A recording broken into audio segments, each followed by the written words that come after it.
le problème fondamental, c'est que tout ce système, que ce soit le parquet israélien civil ou civil. le parquet au sein de l'armée, sont en fait un groupe, on en avait parlé ici déjà à l'époque, qui sont de facto des criminels.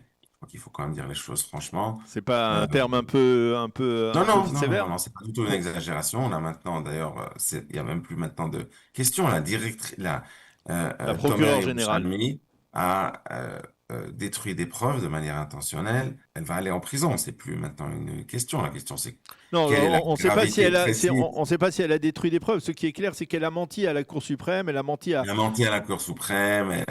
Il faut être extrêmement naïf pour croire qu'elle n'a pas voulu détruire des preuves. C'est Donc, elle qui a fait fuiter cette fameuse, on le sait, c'est elle qui a fait fuiter cette fameuse vidéo qui montre, on ne sait pas trop ce qu'elle montre d'ailleurs cette vidéo parce que plus on oui, la d'ailleurs, regarde, elle montre d'ailleurs rien du tout, mais l'essentiel, c'était de porter atteinte, en fait, à Tzahal et à l'État d'Israël. C'est de la trahison, il faut quand même, on est en temps de guerre, il faut comprendre de quoi on parle. On a la chef du parquet au sein de l'armée qui fait fuiter une vidéo qui d'ailleurs veut rien dire du tout, en fait, on voit en fait rien, mais qui l'a fait fuiter dans un contexte dont l'objet clair est de porter atteinte à des soldats. Parce que c'est de ça qu'il s'agit et donc à l'État d'Israël. Et c'est elle qui est en charge, en fait, de la sécurité juridique des soldats, il faut quand même comprendre.